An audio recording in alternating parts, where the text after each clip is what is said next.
நான் சொல்ற சோப்புங்க உடம்புக்கு போடக்கூடிய சோப்பு.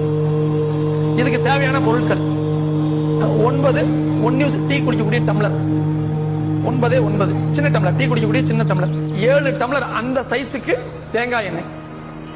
ஓகேவாங்க மேடம்? மரச்செக்கில் ஆட்டின எண்ணெயா இருக்கணும். டீ அதே அந்த டம்ளர் அளவுக்கு இப்படி முட்டக்கூடிய அளவுக்கு, குமிர அளவுக்கு கிடையாது, மட்டம் பண்ற அளவுக்கு. கெமிக்கல் கடைக்கு போனீங்கன்னா காஸ்டிக் சோடா. சார் என்ன சார் கெமிக்கல் இல்லாத சோப்பு சொன்னீங்களே, கெமிக்கல் சொல்றீங்களே அப்படின்னா சொல்லிடுறேங்க. இந்த கெமிக்கல்ல நீங்க சோப்பு தயாரிச்சீங்கன்னா 40 நாள் இந்த சோப்பை நீங்க பயன்படுத்தக்கூடாது. 40 நாளைக்கு பிறகு நீங்க பயன்படுத்தினீங்கன்னா அந்த கெமிக்கலுடைய வீரியம் 0%.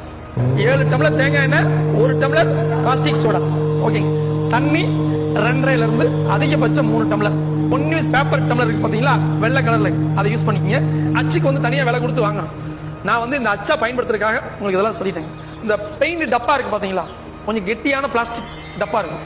பெயிண்ட் டப்பா இல்லைனாலும் கூட மற்ற ஒரு பிளாஸ்டிக் டப்பா கெட்டியா இருக்கணும். பெயிண்ட் டப்பா கொஞ்சம் கெட்டியா இருக்கும். அதே மாதிரி சில்வர் பாத்திரம் பயன்படுத்திக்கலாம், தப்பு கொஞ்சம் கெட்டியா தான் இருக்கணும். இது வந்து ஓபன் பிளேஸ்ல தான் நீங்க பண்ணணும், வீட்டுக்குள்ள பண்ணக்கூடாது. ஏன்னா இந்த காஸ்டிக் சோடாவும் தண்ணி நீங்க மிக்ஸ் பண்ணும்போது ஆவி பறக்கும். ஸோ அதனால வெட்ட வெளியில பண்ணுங்க. அது கையில படாம வச்சுக்க, இல்ல கொஞ்சம் அரிக்கும். அதுக்காக ஒன்றும் ஆகாதுங்க, கொஞ்சம் அரிக்கும். அதனால கையில படாமலே பண்ணுங்க. ஒரு கரண்டியோ இல்ல கெட்டியான ஒரு பிவிசி பைப் எடுத்துங்க, ஒரு குச்சி எடுத்துங்க. இப்போ அந்த பக்கெட்ல வந்துட்டு காஸ்டிக் சோடாவை போட்டாச்சு. இப்போ தண்ணியா அந்த 2.5-3 டம்ளர் ஊத்தியாச்சு. இப்போ நீங்க கிண்டிக்கிட்டே இருக்கும்.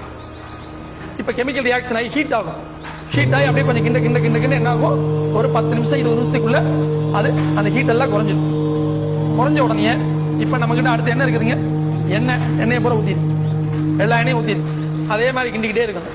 சும்மா குச்சியில கரண்டியில கிண்டிக்கிட்டே இருக்காங்க. அடுப்புல வேண்டியது இல்லைங்க மேடம், சும்மா நான் வெளியில தான் சொல்றேங்க. கிண்டிக்கிட்டே இருங்க. உங்களுக்கே தெரியும் தோசை மாவு பதத்துக்கு வரும். இப்ப டம்ளர்லாம் எடுத்து வச்சிருக்கீங்க இல்லைங்க, 1 டம்ளர் அதெல்லாம் எடுத்து வைங்க, அதில் ஊத்தி வச்சிருங்க. 6 மணி நேரம் கழிச்சு சோப்பு ரெடி. அதிகபட்சம் 12 மணி நேரத்துல அந்த பேப்பரை பிரிச்சு சோப்பு கட்டி ஆயிடும். சும்மா நார்மலா வச்சு சும்மா இந்த மாதிரி வச்சிட்டீங்களே போதும், அவ்வளவுதாங்க, சோப்பு ரெடி. ஆனா எப்ப பயன்படுத்துங்க மேடம்? இதை 40 நாளைக்கு அப்புறம் பயன்படுத்துங்க. சார் எனக்கு கொஞ்சம் ஃபிளேவர் வேணும் சார், மஞ்சள் பொடியை நீங்க அச்சில் ஊத்துறதுக்கு முன்னால அது கூட மிக்ஸ் பண்ணி ஊத்தி வச்சிட்டீங்கன்னா இப்ப என்ன சோப்பு ரெடிங்க மேடம்? மஞ்சள் சோப்பு ரெடி. இல்லைங்க எனக்கு முழுத்தாணி மட்டி பவுடர் எடுங்க, மிக்ஸ் பண்ணுங்க, அது கூட அச்சில் ஊத்தி வச்சிருங்க. இப்ப என்ன ஆச்சுங்க, முழுத்தாணி மட்டி சோப்பு ரெடி.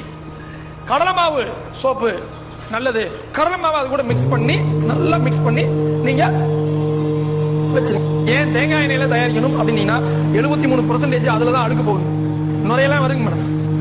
கொழுப்பு வந்து ஜாஸ்தியா இருந்துச்சு அப்படின்னா நுரை ஜாஸ்தியாகும். விளக்கெண்ணெயில கொழுப்பு ஜாஸ்தி. சோ அப்ப அதுல தயாரிச்சீங்கன்னா நுரை ஜாஸ்தியா வரும், ஆனா என்ன போகாதுங்க, அழுக்கு போகாது.